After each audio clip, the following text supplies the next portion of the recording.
Ghost Bond, I thought you were cool, but then my hairpiece fell off when I used lace. Maybe you won't lay like Polly.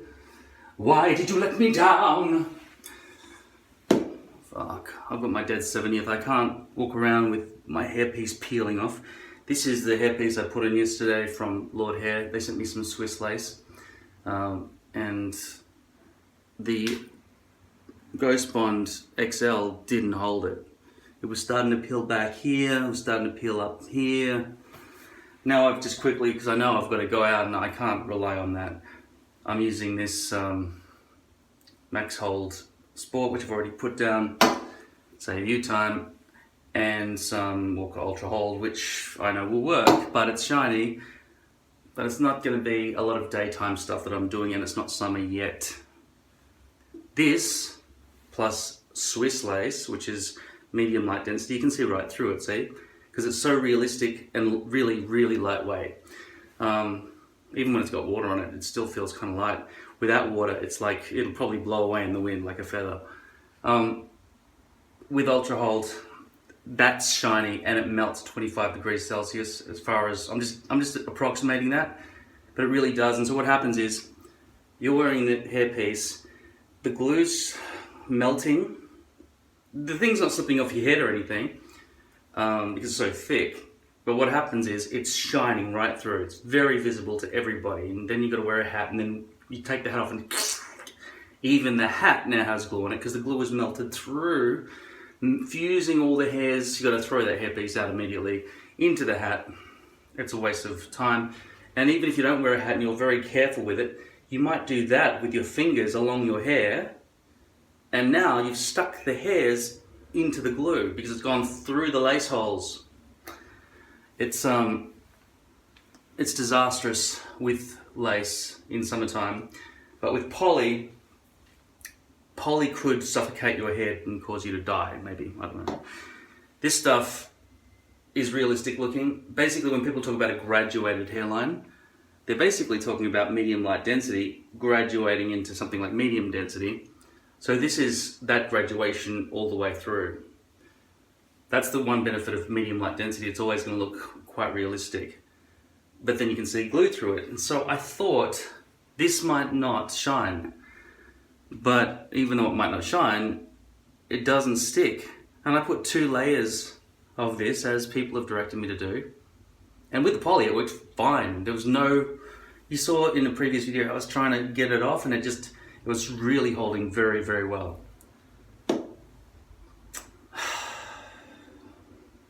So what I've done is I've glued most of everything back here, but if I have to do the front hairline, I'll try and do a bit of that Ghost Bond right along the front surface, so at least that's where people, if they're facing me, won't see the shine coming through that way. Maybe it's not a problem yet because it's not exactly hot. It's still just the start of spring.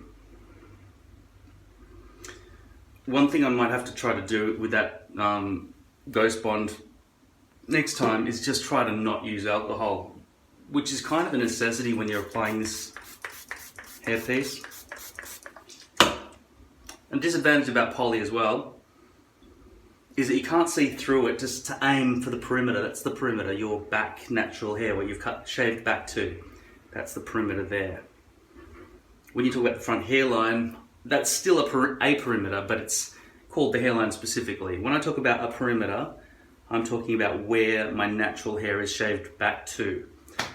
Now let's have a close-up look of what happens with lace, right? So you want to start peeling off bits of glue and stuff, like that Ghost Bond that's still stuck on from this morning when I pulled this thing off. Very easily, by the way. But there were still chunks of glue that were still quite deep. And when you pull on it, then the lace starts to rip away, see, and starts to pull apart. And that's the fragility they talk about with Swiss lace.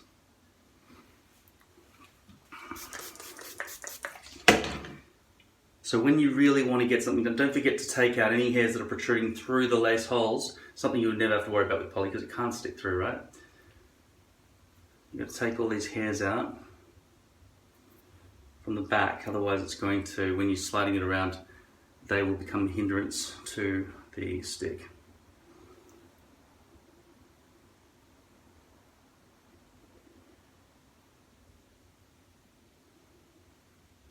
And unlike poly, I can see right to where, because I can see through the lace, I can see exactly where it's lining up to. Now, I'm not pressing down hard yet because I'm always uncertain in the beginning of how straight this thing is lined up. You need to go right to the edges without overlap and without a gap. You want it to be exact, right to the edges. And that's all dependent on you uniformly shaving your head the same way every time.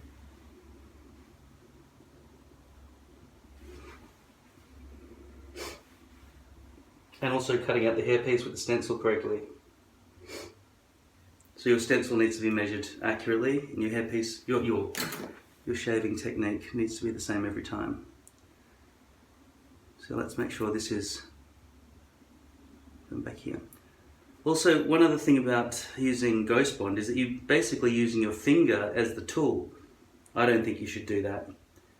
I think it's a problem because when your finger is covered in bits of glue, little bits of hair stick to it and just get caught up in everything. Now I'm just going to make sure this front hairline is pulled down. Lace does have some sort of stretch to it, but you don't want to stretch it too much because then it becomes corrugated.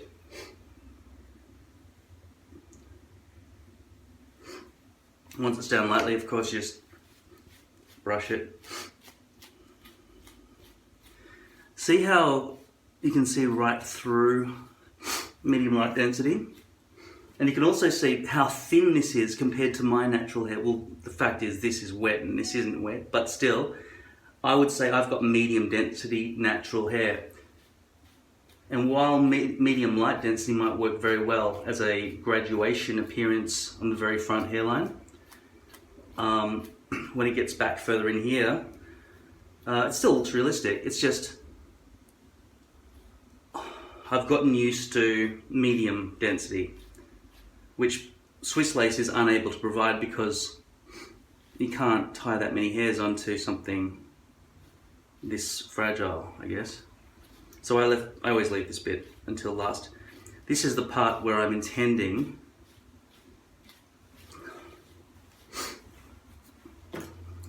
now it's secure, right? When you use this as the initial kind of thing that's going to hold everything in position, the whole thing's sliding all over the place. It has no hold. You've just seen I've just used Ultra Hold, and that's not going anywhere. Straight away. I can jump in the shower right now, and I will. I'm about to. So I've got to go to my dad's 70th and see my nieces and so on. This stuff here at the front hairline, I'm worried to even put this on before I get in the shower. I'm going to have to time this around my shower. With this, I don't have to. But with this, it's shiny in summertime and it's going to shine all the way through.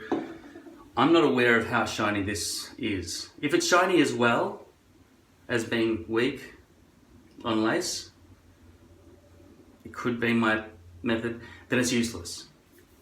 I'm hoping it's my method. I'm hoping I needed to put an extra couple of layers of glue down or something, but it's problematic to use this. This is a very difficult to use tool, and your fingers are a very difficult to use tool. You might think you've got a bit on the very tip of your finger so you can aim it nice and neatly, but it doesn't come out like a ballpoint pen, does it? It smudges all the way around and just gets fluffed all over the place. Then it gets caught up onto the lace there.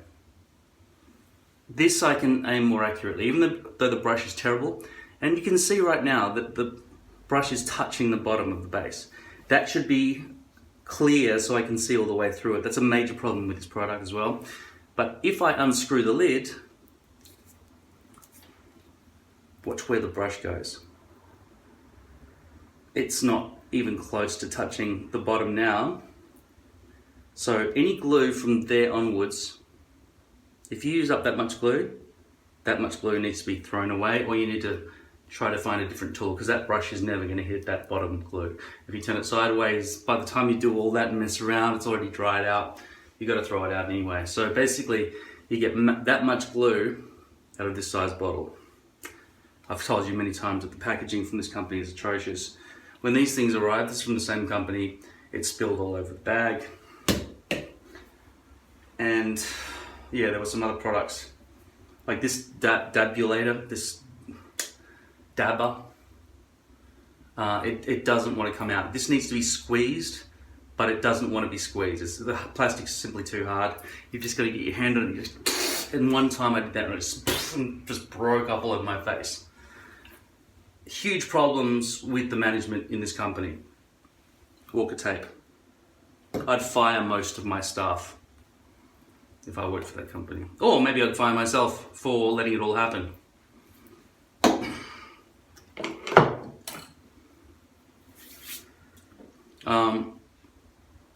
Am I invisible on YouTube, given that nearly every single video I've got, and I've got more than 80 videos, have Walker Tape Ultra Hold as a tag in my video, so if they look themselves up on the internet, they'd be blind not to find my videos. And in lots of videos, most of them really, I'm saying this has got problems, and I've told them what they are. And I think other people have mentioned it as well. Do they just ignore what we say? What people write, reviews, do they ignore all that and just keep making it? I would probably not feel like I deserve to live if I continued making a product that was faulty. Like, why? Why keep putting that on society? Is that my legacy? I just keep giving people problems? They've already got the wheels in motion. They can already implement changes quickly and easily. Why not just do so? This stuff, can't you find a way to make that stick more instantly and at all on lace? Because I had this thing fall off. Are you guys listening? What's your company's name? Professional Hair Labs. Are you listening? I'm reviewing your products. Do you listen to reviews about your product at all? I'm even going to name this video after you. If you can't find it on the internet then what are you doing? I'm not lying. It's not one man's opinion. It's a statement about what has actually happened. And I've shown videos where it's just slipping and sliding all over the place. You can see. Now, I was just about to put that on, but I've realised I've got to get in the shower, and this is water-based, and I don't think it actually understands water before 24 hours of drying time and some sort of chemical reaction, which needs to be explained to people in a very clear and easy to understand video from your company that comes out with this product, or with an instruction booklet that comes with this product, so we understand why we can't shower or do anything with water for 24 hours. And what happens if it's after 24 hours? Is this going to make our hairpiece fall off if we go for a swim or surfing or something? What if the sun is out in the sky, because we are on Earth, and our head starts to sweat, and that's got water in it because we're made of 70% water, humans, right? Is it a problem if water gets on your product? And if so, under what circumstances and what chemical reaction, in layman's terms obviously, is occurring that makes this break down so easily? And why didn't it hold on lace? Why did it hold on poly? Does it not like air? Is that what it is? It worked fine with the poly, but very strong on the poly. Didn't work on the lace. So I guess I'm going to have a shower like this. I'll come out, I'll put this on. And I'm not gonna show you that because I just want to publish this as it is. But you can see clearly now that Walker Tape Ultra Hold has stuck this thing down, and I can just do that. Before that would have taken that off immediately. Doing this would have definitely resulted in this thing falling off. This thing holds it. Problems all over the place. I see no reason for these problems. If you run a company, you're kind of obliged to provide a service that the people are paying for. Okay? We've given you our money. Now give us quality. Please give us quality in exchange for our money. Please don't deliberately make things that break in exchange for our money. Thanks.